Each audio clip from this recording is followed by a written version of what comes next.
We talking about Prime, we talking about Earnhardt, we talking about charters, we talking about driver changes, and a NASCAR track returning.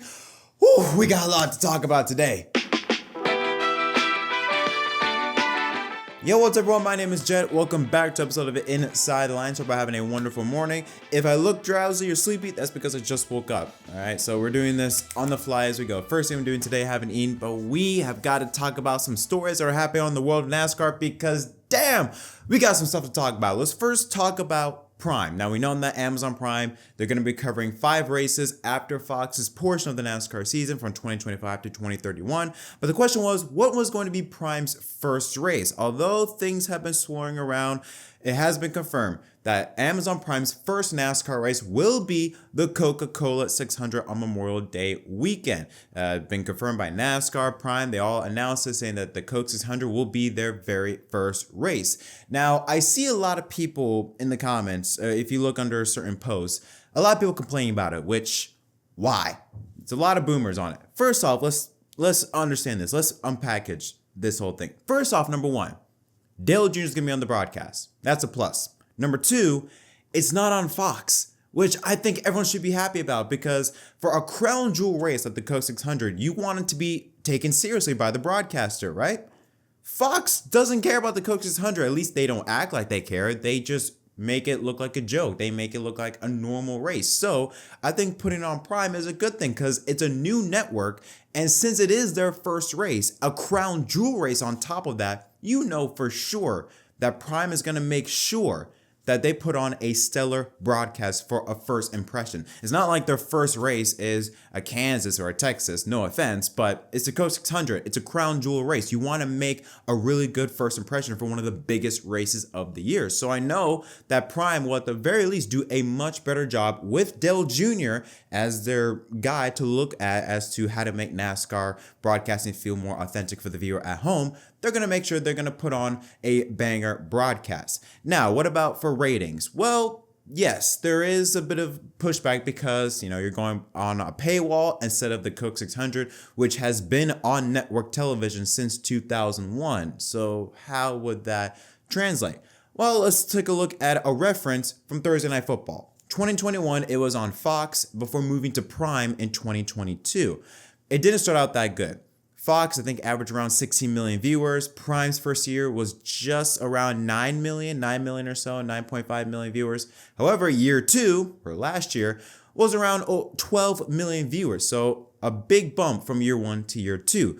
But more specifically, the 18 to 34 demographic is higher on Prime than what it was on Fox. And that's what I think NASCAR is really looking at, that 18 to 34 demographic. What NASCAR is looking at is you have to go to where the people are.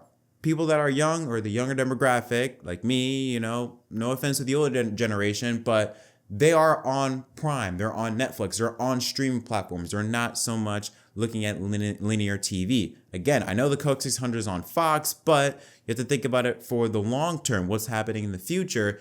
NASCAR is prepping themselves up for what the TV generation landscape will look like down the line. Plus, with how much you're paying for cable compared to how much you would pay for Prime, I mean, let's be honest. I don't use cable really anymore. I just either go on Netflix, Prime, things like that, Max. I don't really use cable anymore. So again, you have to understand too where the people are going nowadays. So it makes perfect sense for why NASCAR would give Prime the Coke 600. I also think NASCAR could maybe set up the schedule so that each network gets a big race. Like Fox gets the Daytona 500, Prime gets a Coke 600, maybe TNT, they probably may get the Chicago Street Race or Indianapolis, or that would go to NBC, that they get the Breakout 400 as well as the championship race. That's how I see NASCAR structuring the package so that every network gets at least one big race. And speaking of Prime, they're jumping in headfirst with NASCAR. They also announced that they will be having a 4-part documentary series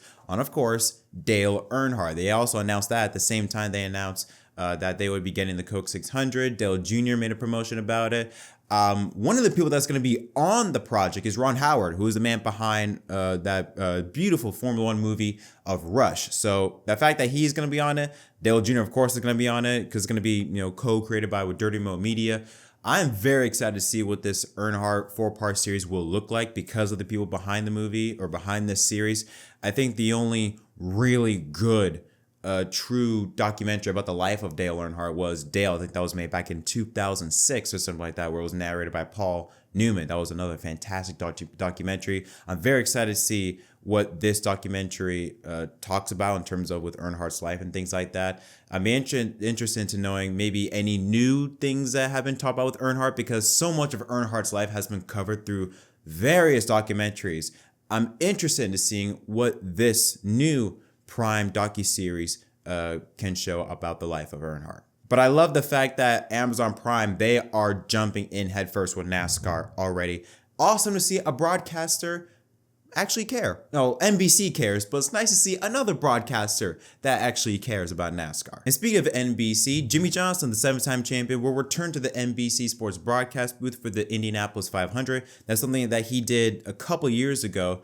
I think in 2022, he was also part of the pit box booth, or pit box crew, I should say. Well, he's going to be back for 2024. On top of that, he's also going to be in 3 Cup Series races. He's going to be broadcasting with the team: Daytona, Talladega, and being an in-race reporter, I'm assuming, for Phoenix, since he's also driving in that championship race. I think this is NBC's way or solution of replacing Dale Earnhardt Jr., who, let's be honest, they released Jr. because of a budget cut, probably because, they're prepping to get the NBA. But having a guy like Jimmie Johnson of his stature and his accomplishments is by no means a negative for NBC. Now, Johnson, I think, only has one real broadcast race experience. I think he did an Xfinity race for Fox a few years ago. But again, outside of that, I think Junior would be a huge plus for NBC. With him, Lee Diffie now, not Rick Allen, because when Johnson takes over, Lee Diffie will be part of the booth. Jeff Burton and Steve Letarte are very excited to see what insight Johnson can bring. And who knows, maybe in 2025, they could bring Johnson on full time. Next up, we're going down under. Another V8 Supercars driver is making the move over to NASCAR. Cam Waters, who is an 11-time V8 Supercars winner, who has finished second in the points a couple times. He has had some really good battles with Shane Van Gisbergen. Will be making the move to the Cup Series for his debut with Stage 60 program at RFK Racing at Sonoma Raceway later in June. He is the latest V8 Supercars driver to dip his toes into NASCAR. First was Gisbergen, actually should say from Ambrose, then now with Gisbergen, then Brody Kostecki, and now Cam Waters. Now, Waters does have experience in NASCAR in the past. He competed in 2 Truck Series races for Thor Sport Racing at Martinsville and Kansas earlier in the year, so at least he does have a little bit of experience in terms of stock car racing.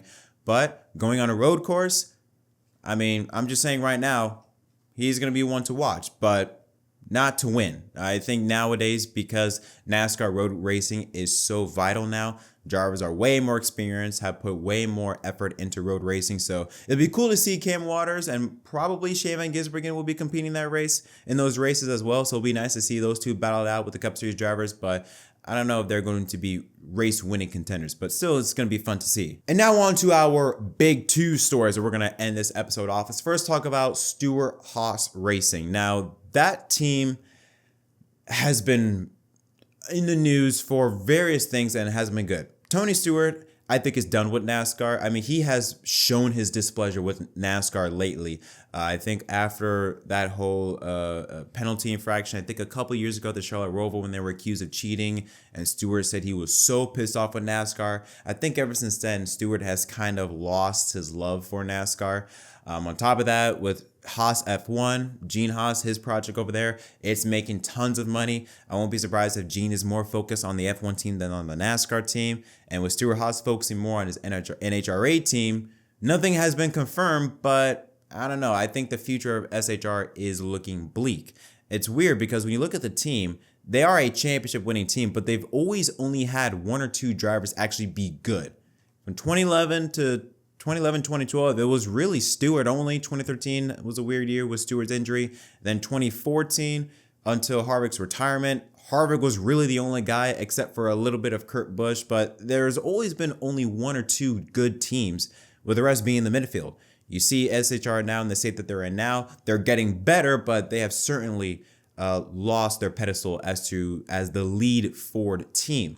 And now a rumor has been swirling around that was brought up by the Daily Downforce that SHR may be done with the Cup Series entirely. According to the Daily Downforce, a rumor swirling around that SHR is looking to sell 2 of its charters to Front Row Motorsports and the other 2 to Trackhouse, with keeping their Xfinity team of Riley Herbst and Cole Custer. Now, if this were to be the case, Front Row Motorsports would probably be the number 1 4-tier team. Penske is still probably number 2, or at least 1B in that aspect, but that would certainly give Front Row Motorsports a massive jump into the Ford racing program. They've already lost their lead driver in Michael McDowell, so now they got Todd Gillen and 3 other spots to acquire. A lot of potential changes for the driver lineup if that were to be the case. And when you look at Trackhouse's perspective, they have more drivers signed up than they do cars. We already know about their contract with Shane Van Gisbergen. Zane Smith, who is on loan to Spire Motorsports, will not be with the team next year.